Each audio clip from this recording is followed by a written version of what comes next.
Welcome to the Sanctuary Podcast, hosted by Angel Deer. In this podcast, we explore the mysteries of spirituality and consciousness.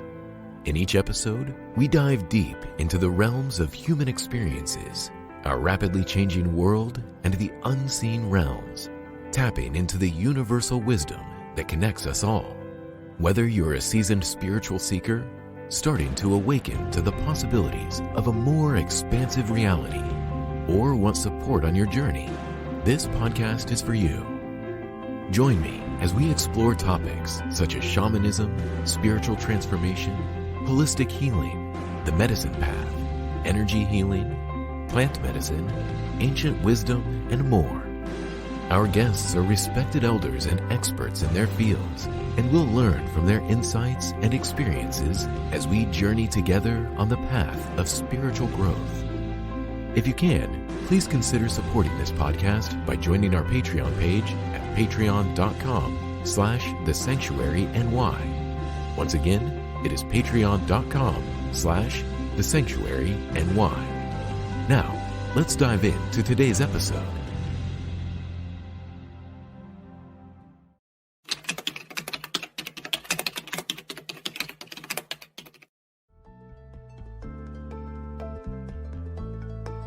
Hello everyone and welcome. Zelda, it's such a pleasure to be with you.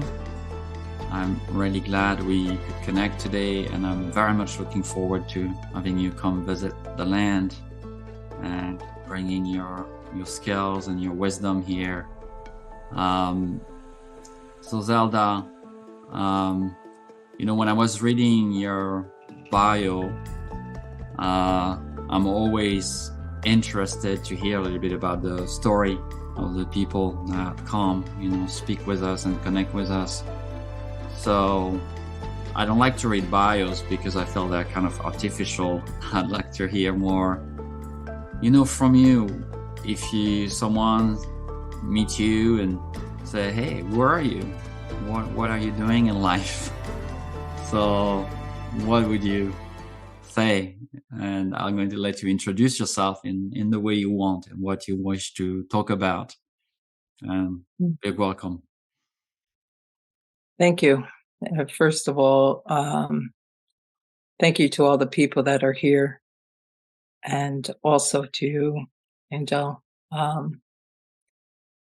It's every day is a new experience, and every day we give thanks to Creator. And this comes before all words, and we just want to appreciate and acknowledge and gratitude for Creator and the Mother and all of the waters and the fish and the mammals.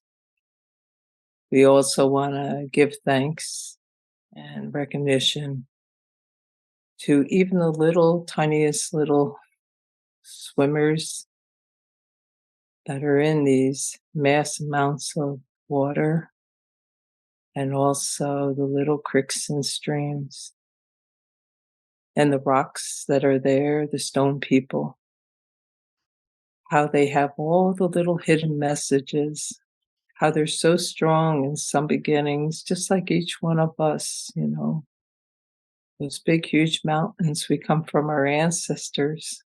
Then we rumble down to who we are right now. And we stand before the Mother and the water and Creator, and we give thanks to all of them. And we pile all our gratefulness and thankfulness up. And we give thanks to the grass and to the medicine plants, the three sisters, and we give thanks to the bushes and the four-legged, slithery ones, and how they help each other in this circle of life that we call. How everything is in harmony and in balance. And we look to ourselves, how is it that we can hold and create that balance inside of each one of us? How does our heart sing? And that's the feathered ones.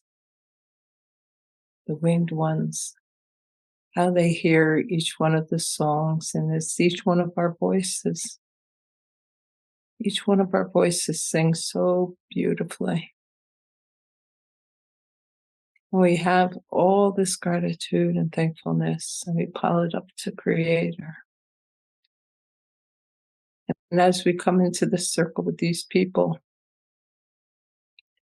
and all of us together, the ones that will be watching later, we ask, can our minds be one as we create this strong circle? We also give thanks to the thunder beings, the four winds in the four directions. Sometimes each one of us goes in different directions, and then we realize we have to turn around because what we sense or feel, what feels like home. And sometimes each one of the different seasons that come in, it keeps us in places to nestle us, to blanket us, to hold us for a little bit,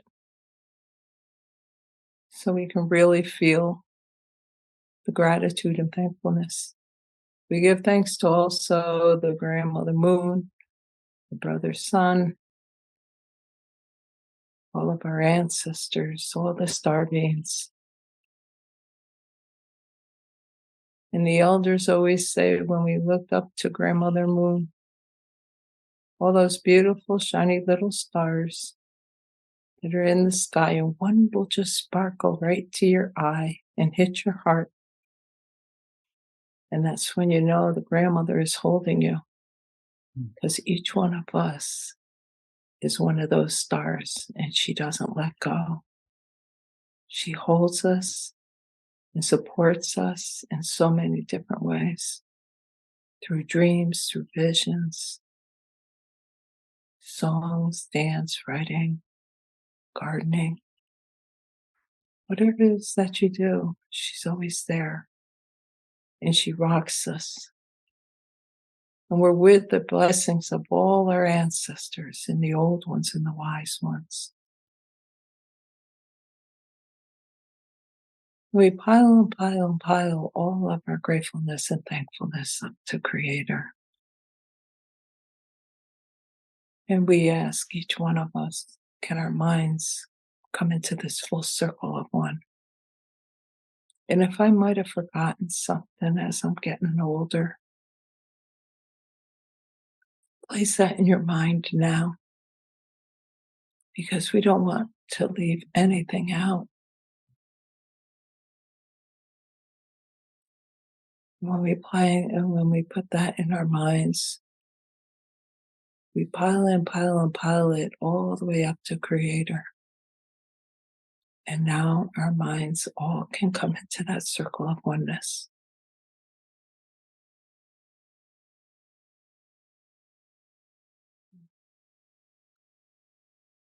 So go, everyone.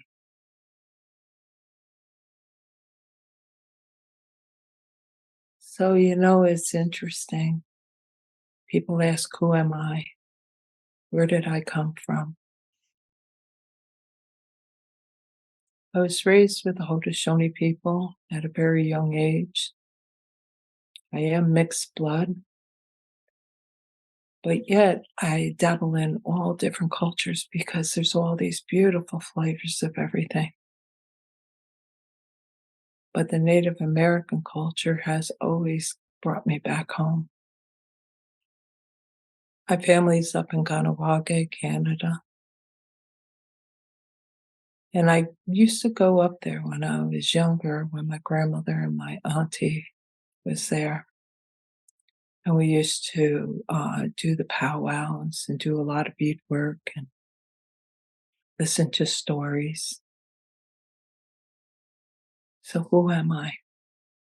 As I sit here now, I'm a dreamer, a visionary.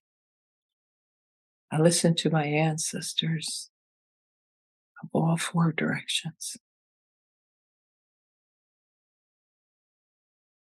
And I carry myself in a way to have respect for each individual person.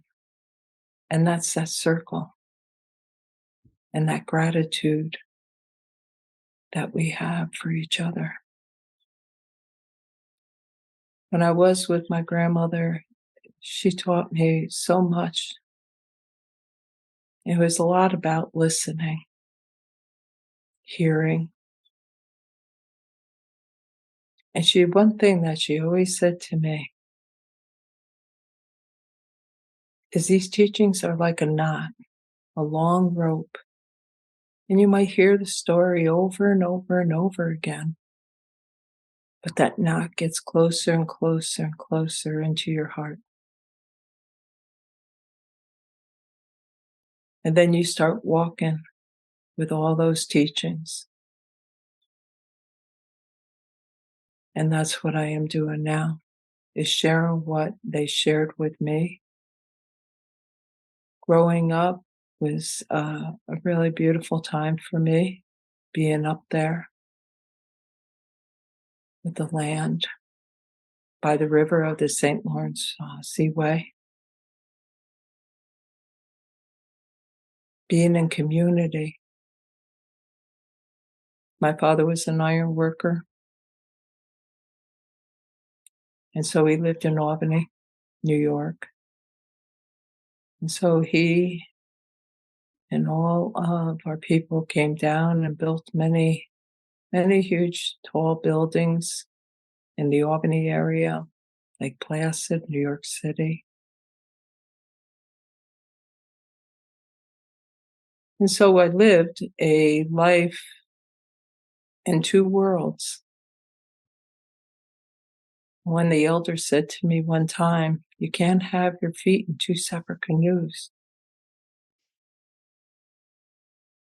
So I chose to be in this canoe and to share what was passed to me. Mm. And maybe it might be just for me, I'm not sure. But if maybe a little seed might touch your heart or something that I might say, that'll bring a smile to your face. That's a good thing. So being in the city, I was with a lot of diverse people. And even though Albany's not that big as New York City, but people always ask me all the time, "So is it New York City?" I'm like, "No, it's small Albany, we would call it." But, you know, there was many cultures there, and I loved them all. I love being with them all. I wanna know what you know. And that's, I feel like, how I really was able to get the dream of the sacred circles, because I wasn't boxed into one thing, but yet I carry our culture very strongly. So if that can answer your question, who am I? Um, it's like a quilt, how Well, we stitch everything together, yeah, all the traditions. you definitely brought me, and I'm sure people are listening in that deep space of listening and presence. I felt like in a collective heart and mind, weaving. Uh, felt like there was a really big spider just weaving us all together in that beauty. And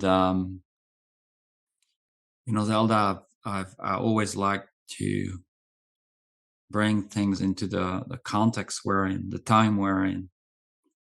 A few months ago, I was having a discussion with grandmother Three Crow, Barbara. She was telling me, you've been called into that time, because we're talking about the difficulty and the struggle of the world we're living in, and say, this is the time of prophecy. and I cannot hear about just you growing up on this Mohawk reservation in Canada and not remember the big forest fire that have been burning and probably still burning for now so many months over there. Thinking of the extreme weather we've been through, and beyond that, just the tension between those two canoes, I would say, or between this wisdom, this ancient way of relating to each other, to all our relations, and a world that seems hmm, stuck in a spell and a belief that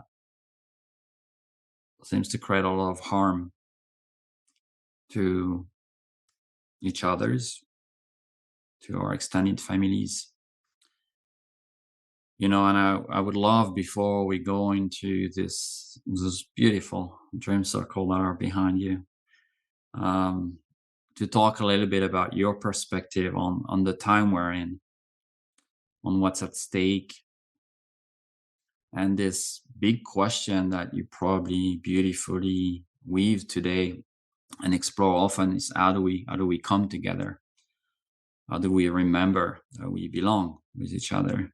That we have to be together with the context we're in. And I'll just finish. A few weeks ago, there was this protest in Canada for the recovery of land, of ownership of land from Native people. And there was this grandmother drumming, and she was confronted with a very strong force, police force, with people in riot gears and, harmed to the teeth. And she was just there with her drum.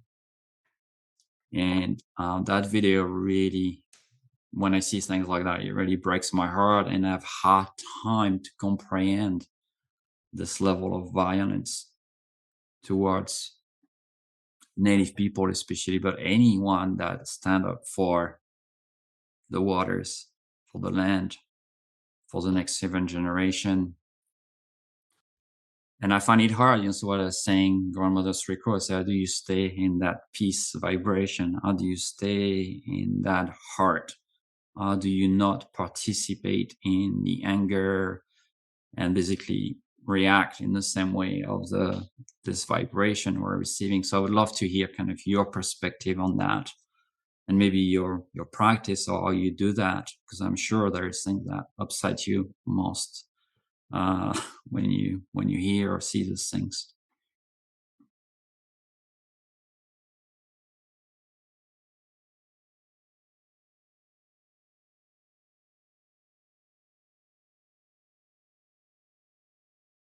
It's like, how do we stand in the world and how do we stand with peace in our hearts when things get confronted so strongly and comes in not in a peaceful way? Mhm. Um, Grandmother Three Crow is a very dear friend of mine, and she shared a lot of the prophecies with me and the dream that uh, was come through for me to help humanity heal in some way. And for me, I hear all of this and I just hold prayer that we can get through the other side and not to go in with the anger. And sometimes it's so hard because we can be a little spunky and, we might get a little flared up, but we have to really stay centered. And for me, it is the practice um, of holding that space as much as I possibly can, because there's other ones that possibly can't do that. So if I can stand in that place of holding the peace as much as possible, then others will have that support to calm themselves back down. It's like they come back to remembering. And I feel like as much as what is happening, because I've been to a few of the water ceremonies, and very touching, to be in that presence and to um, love the spirits of the water and what the water is doing for us. And it really is, well, I shouldn't say is, it really touches my heart when we have all that love that goes into the water, and then on the other side of the polarity is destruction of the water. And so, where is it that we are in our lives? If we can see the two sides, if we could see those two sides, then we can hold strength in the side that we choose to be in. And I'm not here to say if it's right or wrong or good or bad on them, because then I would be in judgment, then I'm going to be falling into their shoes. So I can just only take care of myself and be in the presence of them and just hold that space as much as I possibly can. Um, and and maybe you have like a little group with you, and we just stand around in circle, just holding hands and just holding that prayer that maybe one of them might feel that part that will recognize within themselves to wake up a little bit. And we have even seen where, at times, the violence of some of the people, all of a sudden they stop and they go to their knees, and they are like, they recognize what we're doing. So, as for the prophecy, each and every moment we create from that. I don't want to go into the future of what it's going to be. It's like, what can we do now? What can we focus on now and stay in the now, where we're able to be present instead of getting caught up? So when we are here together and we're sitting here together and we're hearing this podcast of what do you feel? And it's about, where is everybody else that is listening right now? What do you feel about it? What is anger? Is anger coming up? Is violence coming up? Or are you going into the prayer of it like it's wrong? They shouldn't be doing that. Do you know what? It gives us our eyes to open, our ears to clear, and us to be more stronger with the boss, our creator. And the more that we are able to stay in that presence, that strength, uprise our hearts and our relationship in that strength, then we'll be able to have that capacity to hold that compassion just a little bit more. Mhm. So that's where I ask all of you, where are you all in it? You asked me, but where are all of you in it? How are we going to do this together? I don't want to fight. I'm not here to fight.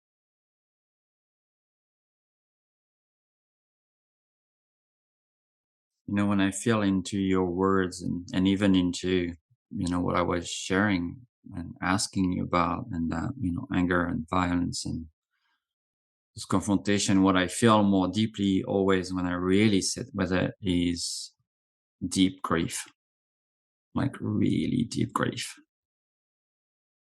Um, and I'm always kind of really interested by when I look at this Western culture that we don't have space for grieving.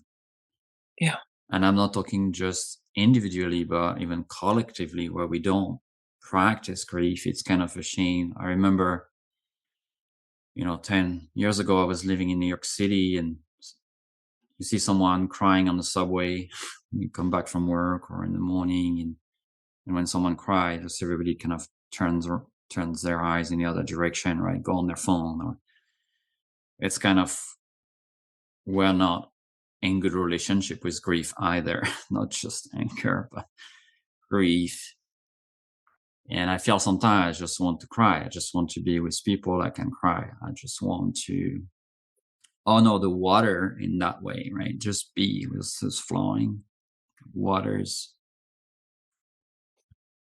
Do you mind talking a little bit about grief and as a healing perspective, what is there? I studied for many years with Joanna Macy, and she said that Yeah. we can't really pray to the earth, she said, until we can really cry with her. And we should cry every day a little bit to kind of process that. I love grief. I love, love, love grief. I love every aspect of my emotion. And when grief comes up, it's just more of allowing me to be alive. And when we're feeling that grief of whatever it is, the loss, even the mama crying, that's what it is. The mama is crying, so we're feeling her tears, which her tears are our blood. Her tears is her emotion. And when I ask the grief to be shown, I ask it to come truly right from that belly, right up to my heart, and I feel it, that part of me that needs to be supported. That part of me needs to be heard. And when I hear, then the mother hears that I am touching with her, and she's like, "Oh, you are feeling me. You're awake. Oh my gosh, you're awake." So what I do with any type of grief or any type of emotion, I stop at that moment, and I don't want to abandon that part of me. I bring it right up into my heart, and I love that grief so much that it represents that peace that wants to be seen and heard, that peace that possibly I might have abandoned, that peace that wants to speak out through the songs, through the writing, and as it comes right up through the throat and right out, it comes into my hand. And I see that grief in my hand. I'm in the presence of that grief. And I hold that grief just like a little baby wants to be held when they're crying, when they want to be seen. What they want to do is be heard. And I always ask myself, so what part of me that wants to be seen, wants to be heard? And I love that part of that grief. And that's how I walk through it within my own, because when I am holding that grief, I'm supporting myself, and I'm supporting the mother, and I'm supporting everyone that is going through it. Because my veins, my blood, my threads are connected to the full consciousness of the whole. So when I breathe it up and I hold that and I'm in that presence, I'm being conscious of everything,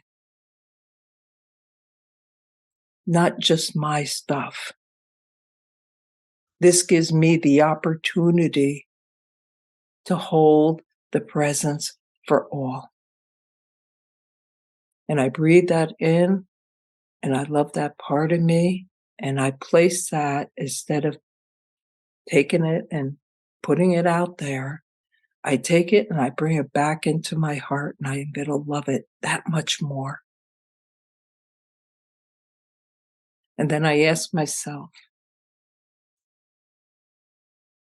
what is it on how I can express this grief, whatever way it is, that I could purge it out into a creation because our hands, our Creator's hands, that creates all that is. Our conscious mind brings us into sometimes the illusion and the stories and the programs. I want to create from that. I want to create from that heart when I place it in there. I want to know what they know. I want to know what this part of my emotion wants to express. And that's how I work with grief. Mm. Thank you for this. Yeah, I always feel that the best way I move my grief is often just starting to sing with it, just picking up my drum and giving it a place, a form, and a power, and a movement. And in fact, those songs that comes out very often are deeply healing. And I guess, it's one of the way, right? We can create something out of it. I mean, maybe writing. I don't know if your dream circles or some part of it also are a way for you to process that. But before we go into them, the other day I was praying on the land and just reflecting on the work that we all doing, and creator is like, you need to dream more, you need to dream bigger, it's not about doing and creating yet, but you need to expand the dream. And in the tradition I've studied for quite a long time now, and the elders I work with in Andean cosmology, the waters are very connected to the dream state. In fact, they say that when the water really flow, we have those very vivid dreams. And that's why when we sit near a body of water, nice running creeks, we kind of daydream, we can get taken by those waters. And then I look at the world and I was like, oh, maybe we're forgotten how to dream. We don't really dream anymore. It's very limited. So, and I kind of want to use that as a transition into the Dream Circle projects and how that came about before, telling us more about them. But can you talk a little bit about dreams as our way to create our lives, as our way to create a new world, even, right? To create a new way of beings. And now it's kind of the foundation. It's like the unmanifested that will manifest, like the seeds, right? Under the earth, we plant something and we dream into creation. So I would love to hear about your perspective on dreams and working with dreams. And then maybe weave that into these beautiful things that are around you and how that weaves into that. Dreams. Mhm. We are the people the ancient ones dreamt about. We are the hope for the future generations. We are the weavers and we are the web. We are the mystics, the healers of the night. Whoa, hear our call as we dance through this life. Whoa, hear our prayers as we make it turn out right. Dreams. Let's just take a deep breath.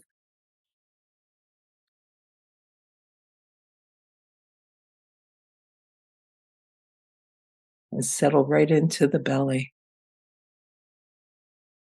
Right into the belly button.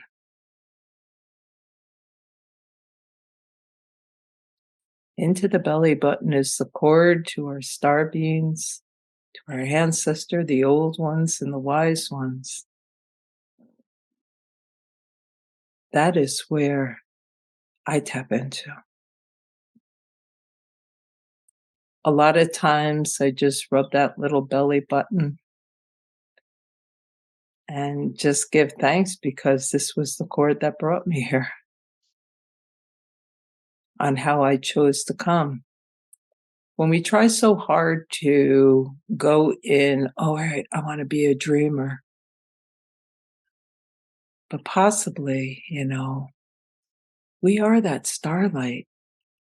If we ask that starlight to come in, And may we be all possible to open our hearts to the gifts that Creator you gave us, to open and expand instead of a want or a need. Be in the presence of that beautiful starlight of where you came from and travel to there. And I always write down my dreams continuously, because my dreams is actually the stories. And I read sometimes the dreams, I'll go back to them, like a week, maybe a month later, and I'll be like, oh my gosh, this is what's happening now. And I'm like, oh, so was it a dream or was it the vision? And sometimes we can get into a dream state, and all of a sudden the dreams will start going into stories. And then we want to create this, and we're going towards that. What are we doing? We start controlling the dream. So I always drop my mind into my heart, give thanks for those beautiful patterns of what I think that I want to do. And then I go back to the belly of where I came from. And I always ask, these are everything here that I can do. May it be the songs, may it be gardening, may it be whatever it is that you love to do. And I just place everything all out. And I go, so what is it that you want me to create from you with this vision? Release yourself of the experience of, I want more, to living my life and becoming stronger in my relationship with Creator. Because the more I feed Creator and that strength and that relationship, you hear, you see, you speak, and your mind goes quiet. And it drops right into the heart, because that connection to the heart is where Creator is now allowing you to come into the heart, and the mama in the belly comes up to the heart, and they come together. And what do? They go and they kiss that beautiful child that you are. Mm-hmm. That beautiful child that we have been yearning to be seen, to be heard, to be loved, and see the expression. That's what touches me so much.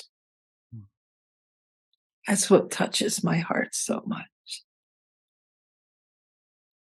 And when I could be in that presence with the mother and father and hold that and know that I am loved, I am this little child, all the dreams, visions, connection, awareness, touching, sensing, feeling, hearing, tasting. You feel it. You taste it. And then you become it. You become the dream. And then you know what? You are the dream. You are that dream. And if it's a little confusing in any way, it's okay, because it's just a different way of looking at things. And it's only the way that I know. I can't tell you how to do it on your end, but this is the way that I know. And this is how I have my connection. And what the beautiful thing is this vision of the sacred dream circles. It wasn't something that I'm going to build 25 of these 7-foot circles. Oh, yeah, I'm going to go for it. I had nothing to do with that. And I was up in Alaska waiting for a friend, and I was in this little coffee shop. And this woman comes in, she states her name, and she goes, "You don't know who I am?" And I'm like, "No." And her name was White Eagle Woman, I believe. And she goes, "I go all around the world with this 7-foot drum." And I started laughing. I says, "Well, I just made a 5-foot dream catcher for somebody. Maybe what I'll do is make a 7-foot and we could go around the world together." And that was the seed. And that idea got planted in me. But that was something that brought me to this creation story here. And what it was called Shifts Happen in Threes in the beginning, and it was for the 12/21/12, for the shift of the Mayan calendar. And I was just going to I started making a 7-foot dream catcher, just ha ha ha. Now, at that time, there was no crystals in my house. I never worked with metals. I was doing brain tanning, bark baskets, drums, rattles, boiling hoofs off, doing all of the raw things to collect materials for these musical, beautiful beings that wanted to be birthed. And then all of a sudden it was like, oh, well, in order for you to make a 7-foot, you need a metal hoop. So the metal hoop was like a little dull, so I got copper tape and I wrapped it around to make it pretty. But you know what it was? It wasn't about being pretty.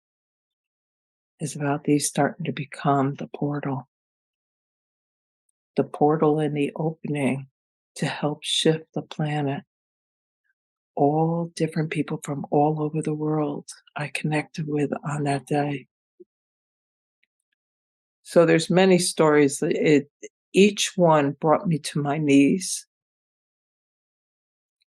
and I prayed like heck so I didn't fall to my face, each one. And every one I created, it was a 3-month span before I could make another one. Mm. And it was birthed in the equinox or solstice. But the first 3 really tore me upside down and shook me right up and brought me to the place of you agreed to help.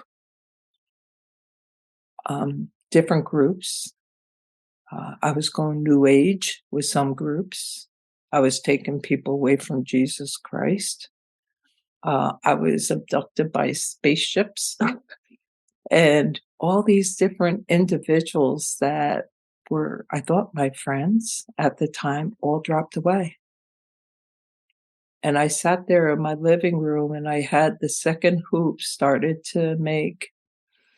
And I had about, out of the 7-foot, maybe about this much. So it was a big hole in the center. And I sat there, and all of a sudden, this light came over me, and if we all take a deep breath, and this energy came right over me, just like this. And I heard a whisper in my ear, and it said, "Do you remember when I asked Noah to build the ark?" I'm spiritual, but I'm not in the Christian religion, but I know about Noah and a few other things from that Bible.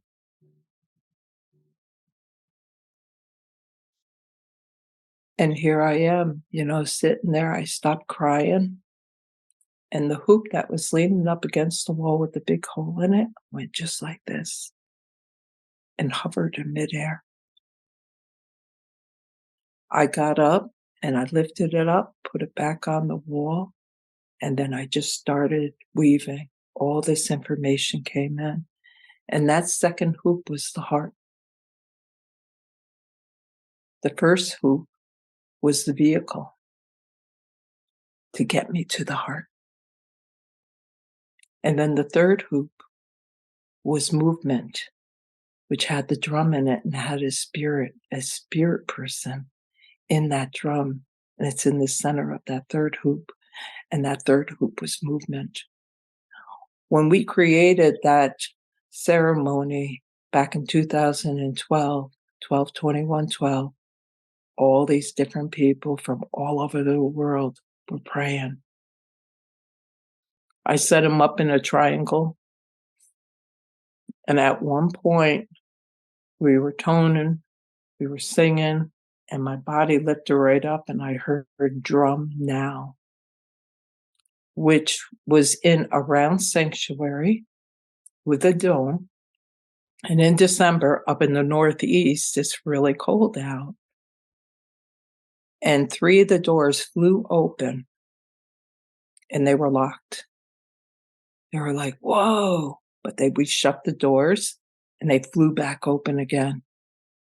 And I have a picture of this blue streak coming right into the center of those hoops and collected that energy. And that's when I knew this is way more than I thought it to be.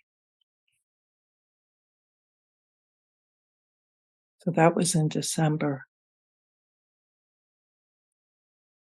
In May, I heard you need to quit your job. And at the time, I was 55. I ran my whole house with myself. So that wasn't like something on my bucket list to do right away.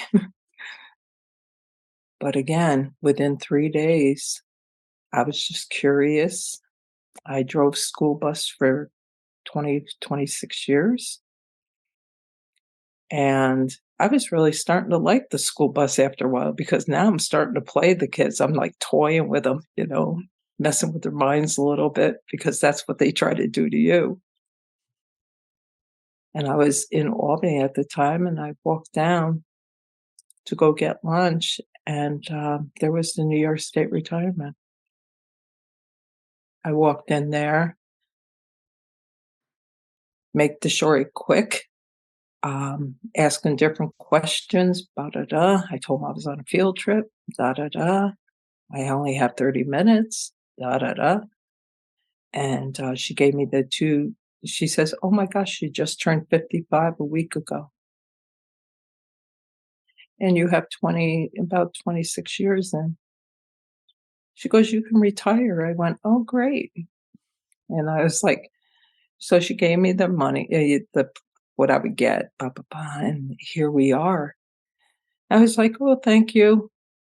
And she goes, all right, we'll sign here. And I did. And she says, so when you want your first check? And I went, did I just retire? And I did. I says, how many days do I have to return this back? I don't think I could do this now. And she says, you have 3 days. 3 days. Mother, father, child. So I walk out of the building. I'm going to get lunch. I said, well, Creator, you better start creating. You better prove to me that you got my back if I'm going to do this. And I went into this shop and something that would have cost about $12. They says, oh, it's a special, $1.99, and you get this and this and with it. And I'm like, so you're telling me it'll be $1.99? She says, oh, no.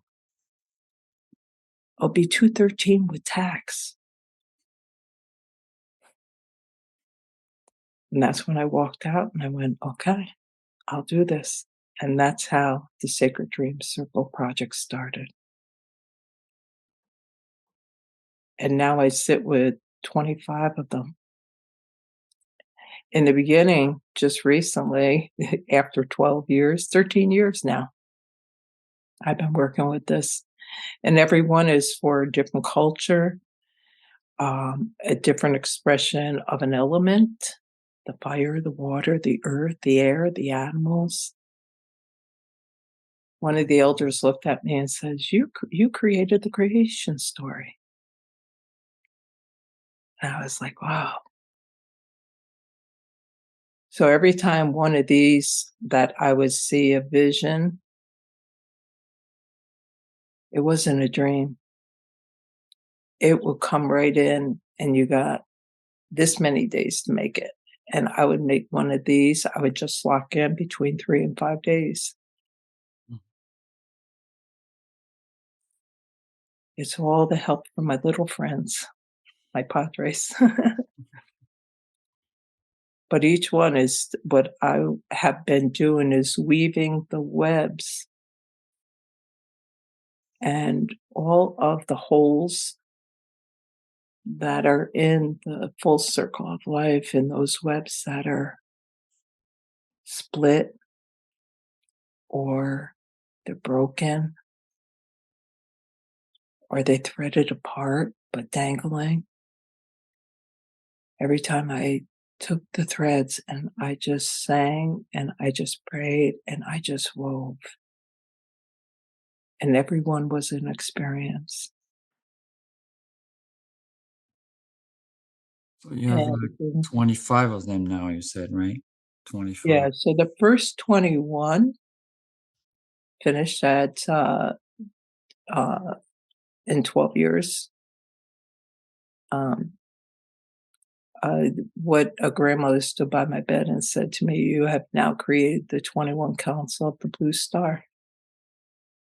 I even had to look it up because I didn't know what it was. And what it is the Hopi prophecy of the New World.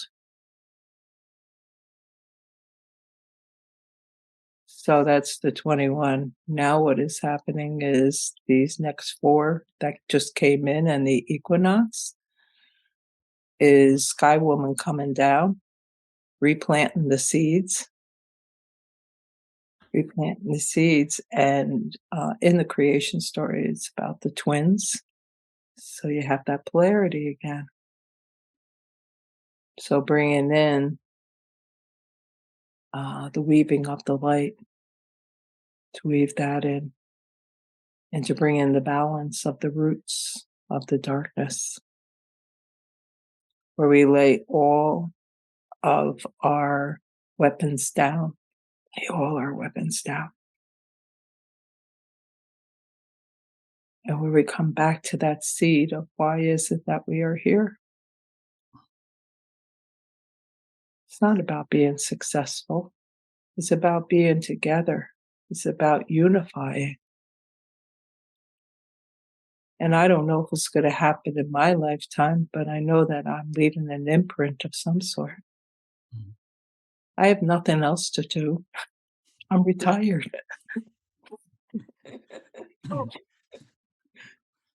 Just laughing, looking at Creator smiling at you. You're not retired.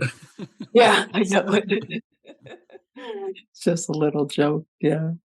Do you feel, it's such a beautiful way you weave words, and I can feel the weaving in so many aspects of your presence and work. Do you feel this dream catcher, this experience, this story you are weaving? Do you feel it's going to at some point, okay, this is going to be your last one, and then maybe you will open into something else, or do you feel there is a continuous? I mean, maybe you don't know, right? You feel like there are other stories that are starting to percolate now that you created this 21, and there's something else coming up. Um, and so that's one part of my question, and the other part is, how do you bring that into community or into the world? Do you travel? Do you share their stories? What is, or is this just those portals and that's enough? Oh, no. We're out and about in the world, which is so beautiful, um, and holding space for other people to go further than me. That's what I always say, go further than me. Mm. And as the first part of the question, every time throughout the 21, the first 21, that there was a few times I had a little battling with, and I thought we were done. Like I would be at the ceremony and I would be on like 8, right? This is the last one, yay! Or the 7th one, yay! And then another one will pop in.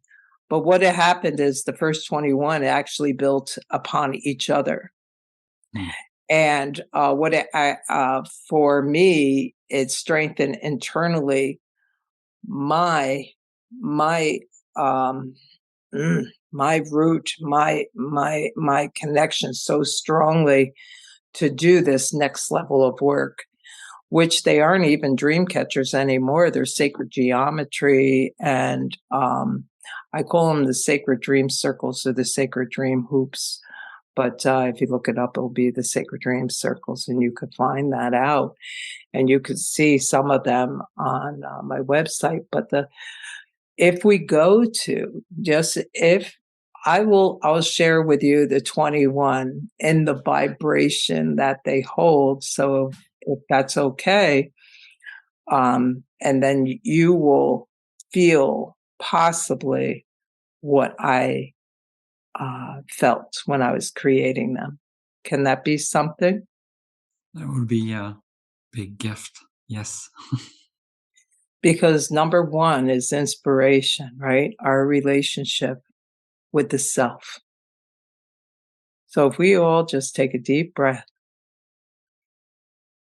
So number one is inspiration.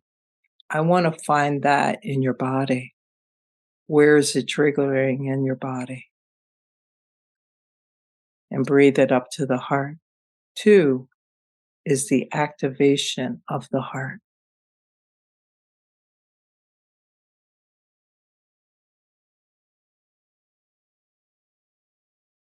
3 is movement. It's the wonderment. It's where do we go from here? Now that I have this inspiration and I love what I love to do, a lot of people just hold it in their hands or put it on the bookshelf and say, I at least I got this far. But you have this urgency to express it through your voice of whatever way or through your hands, whatever way. And it grows bigger, bigger, and bigger, that it overtakes your whole body, this expression of inspiration that was gifted to you from that seed, that beautiful seed. The 4th one is healing the waters. And that seed gets set in the 7 chambers. And it's the 7 chambers within your body. And they start to get cleansed and cleared and purified and rejuvenate. And the inspiration gets turning in that beautiful soil and getting fed and watered.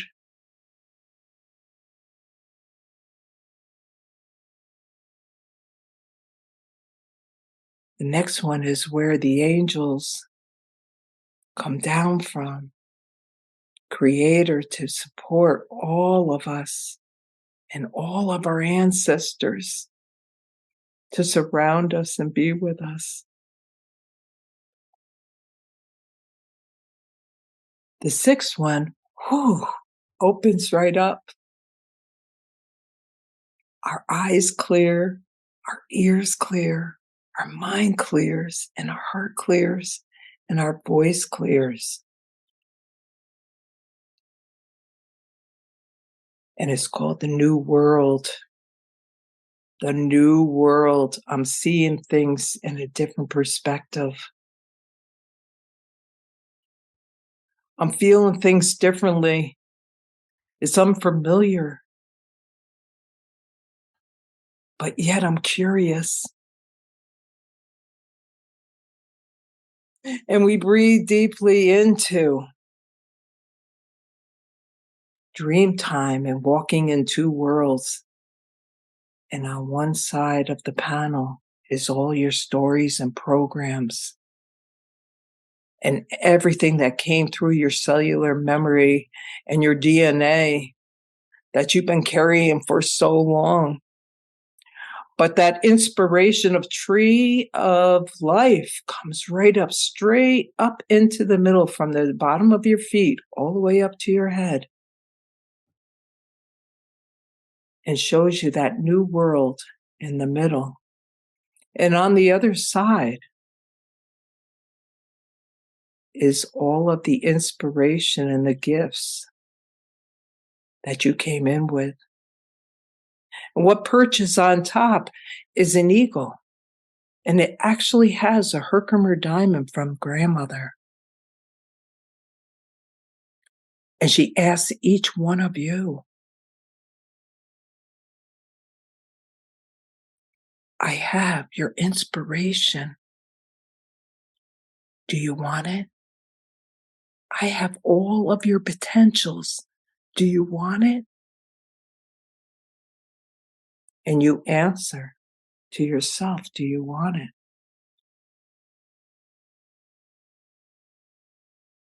And that gift flutters all in right into the third eye. And it drops right down through the body, like your saliva going right down your throat, hitting every cell to remember, to expand, to experience those gifts of love.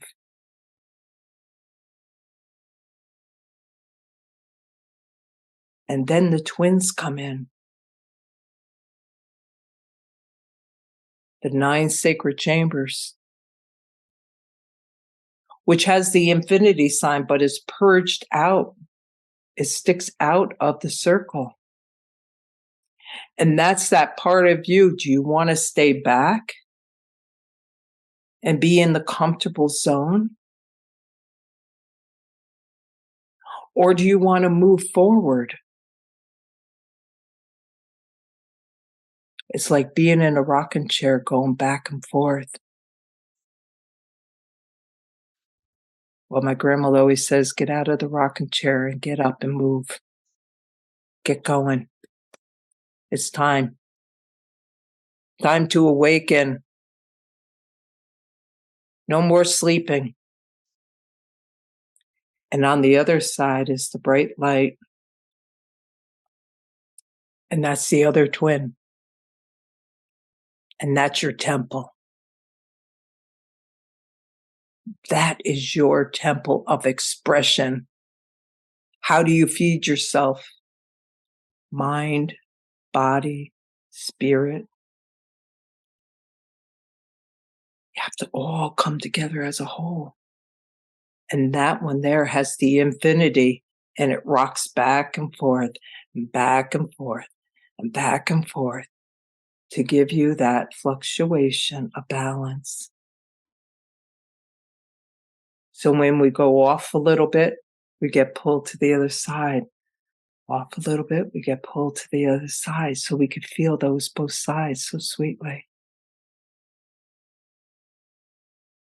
And then we have the chalice, which opens ourselves completely up. Our mind meets the mind of Creator. And this beautiful vessel of this cup gets filled completely up with the knowledge, not the stories or the programs, but the knowledge.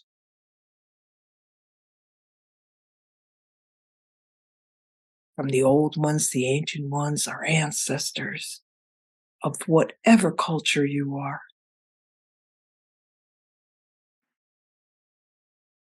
And before we go up into the star system, the gatekeeper's there that holds us and says, we got your back. So you can explore. going into the stars and back home, which that silver cord comes down and connects into that belly. And as we take a deep breath and we rise up, and you were traveling right through that silver cord, right up to the Pleiades, where all the lost children are, they say. But now they're home. They have found their way home. And then the next star system that is there is Polaris, which there's two cups, the two dippers, Small Dipper and Big Dipper. But what's on the end of the stem is the North Star, which is guiding us back home.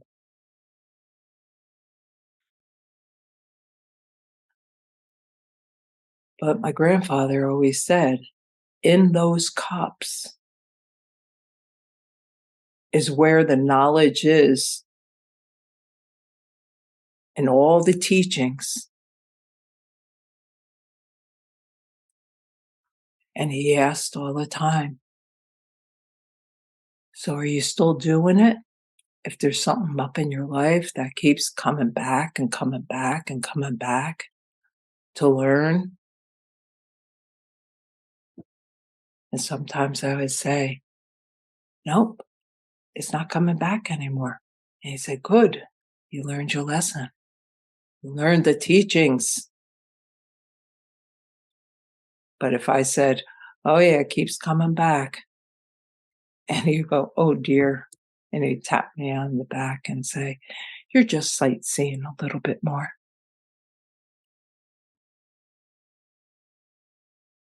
So there's no right or wrong. It's just all of us on this journey.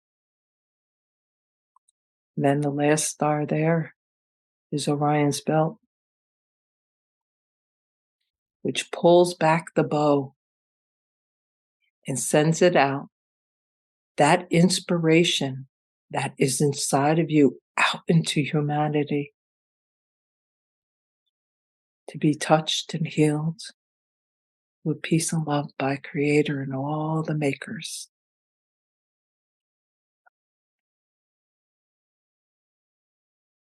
And not only it helps humanity, but your insight of your healing becomes alive. And when I got to the 13th one, because that's the 13th one,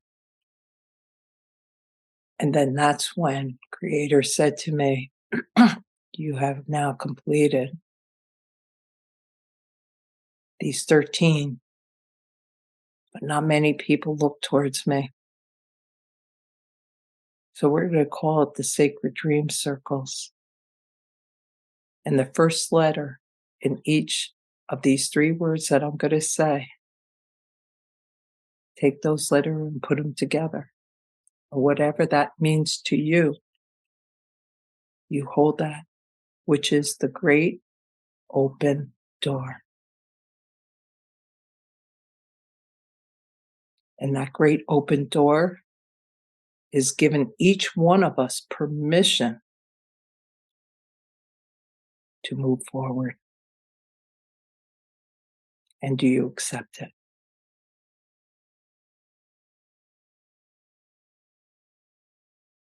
It's not a challenge. Do you accept life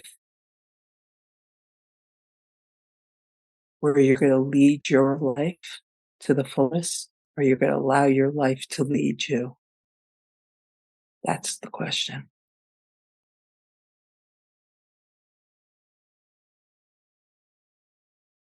And then there's many more down the road.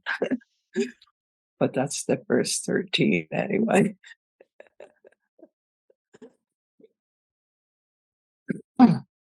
It was fun. It tore me up, shook me up, spun me around. And all this time, you want to hear something? This is so funny because just recently I had this aha moment. Because I'm like, oh, it's for the planet. It's for the planet. And I heard, on my head and says, "No, it was for you to wake up." And I'm like, "Oh, and now it's time for you to share what we taught you." Mm, thank you. See, so they always have to hang a little carrot outside, and you do everything for everyone else, but you don't ever do it for you. And that is where I had to realize how much I love me and how much I support me. And through that is when I can support humanity.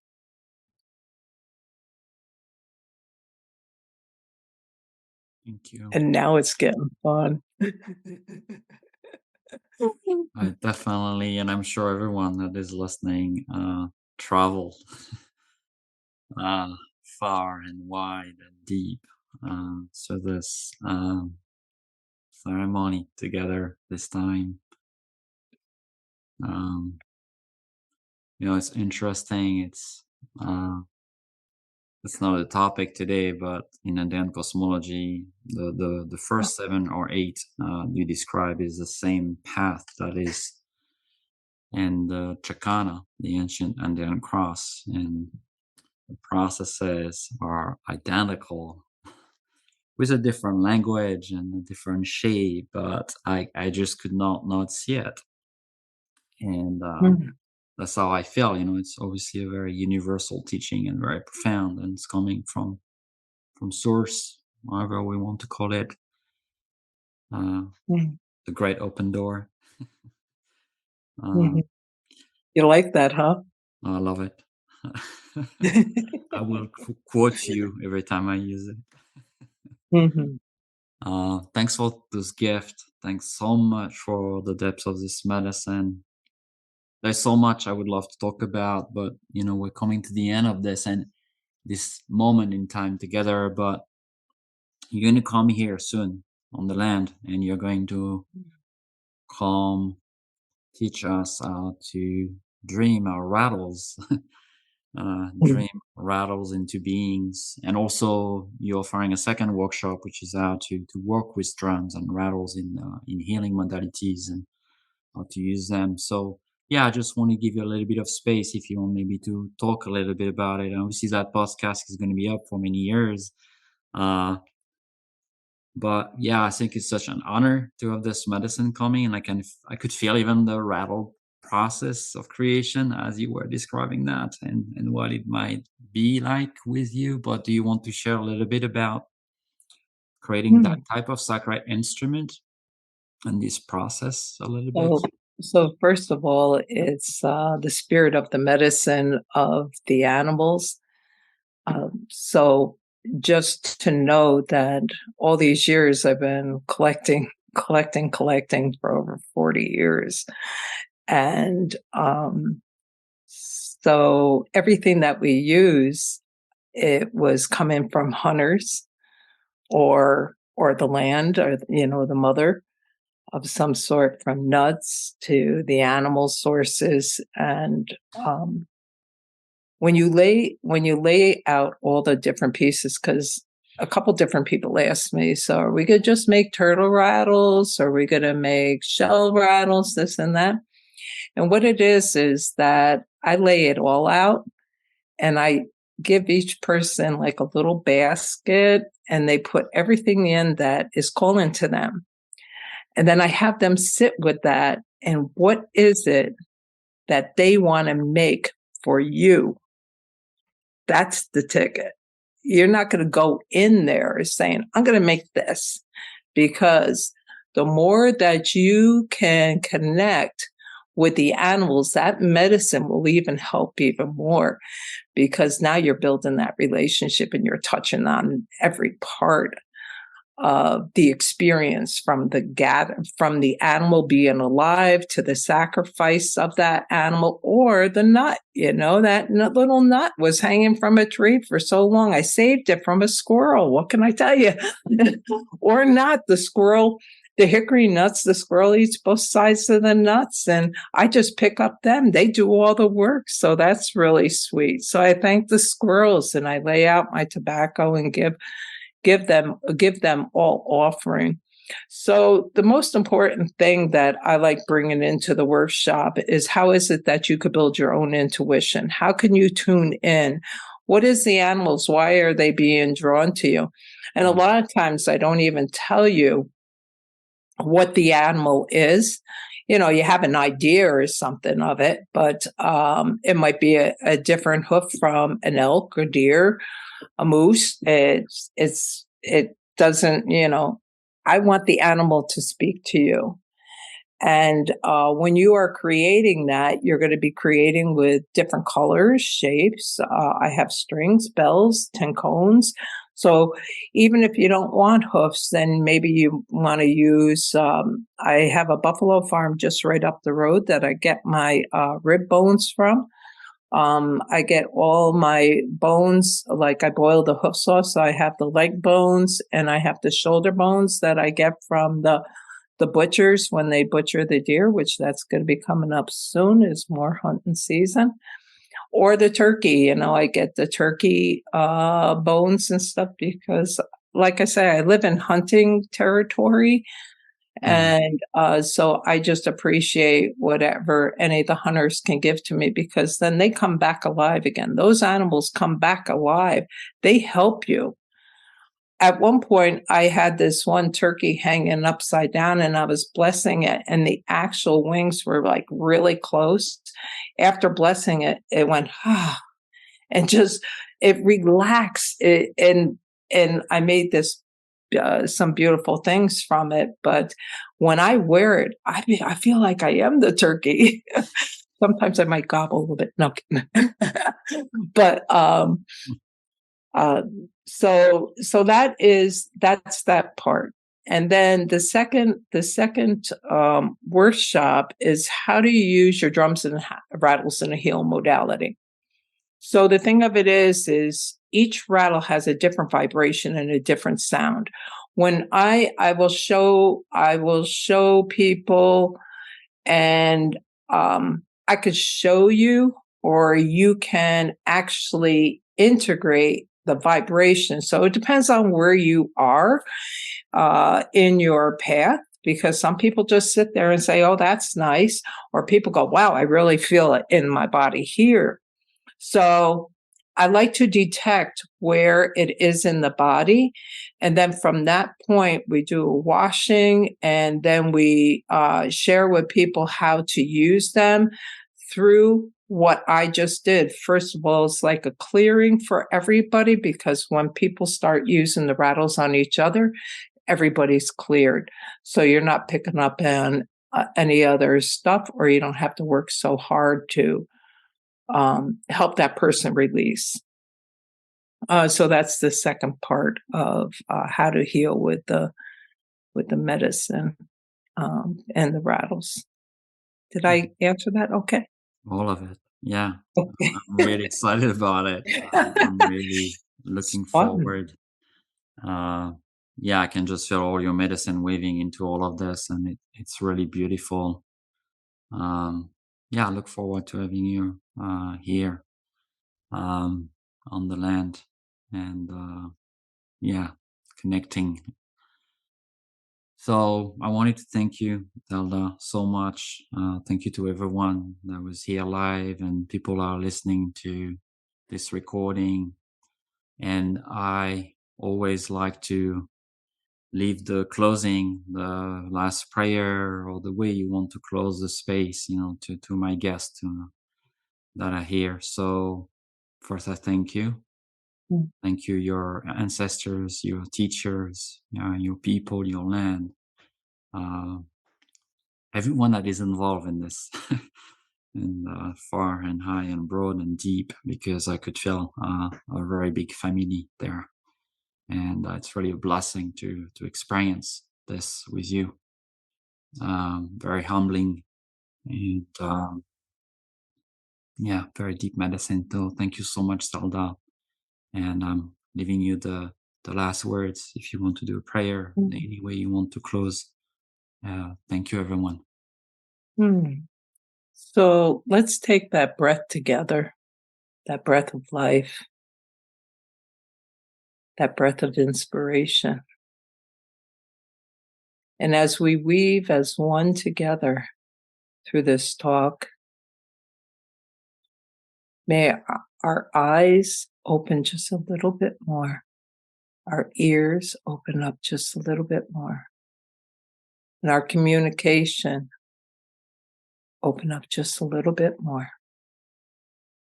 And give ourselves permission that whatever we do, we're doing it for you. Why I say that, the more that you learn to feed you, then you're apt to open your heart even more to help others. So as that breath rises up, we bless each one of you with the wings of the eagles surrounding you, whispering you. And may your journey throughout this time keep continuing.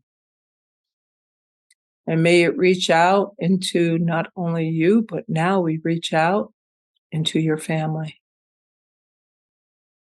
And as the eagle wings expand even wider out into the community, out into the United States, out into all countries, feeling the wings of the eagle spread around the whole world. And as it soars up, the wings even spread more in our connection to our star beings, where we come from.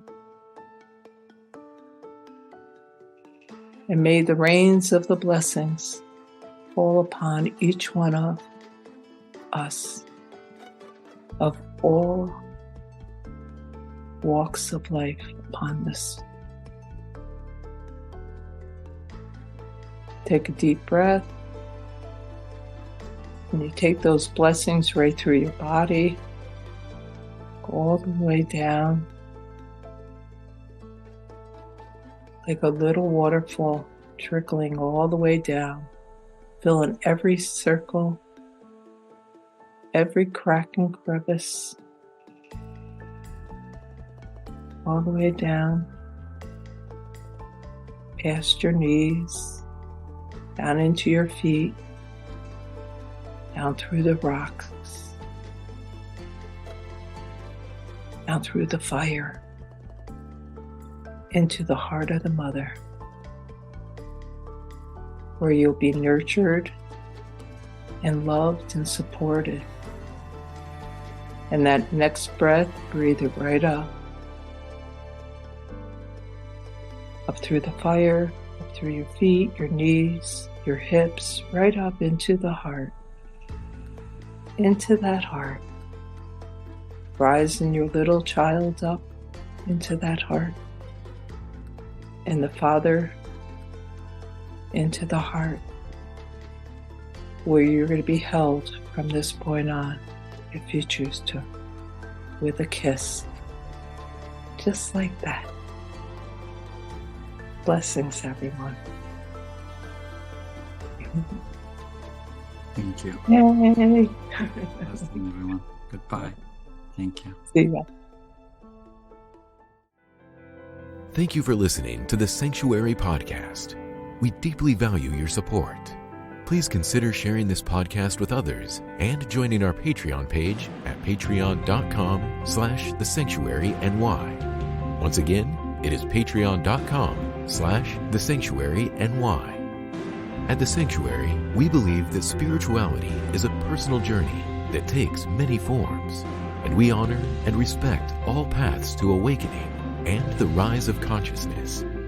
Our mission is to provide a platform for open and honest conversations about spirituality and to inspire and empower our listeners to live their most authentic lives in good relation to each other's, the living and invisible worlds.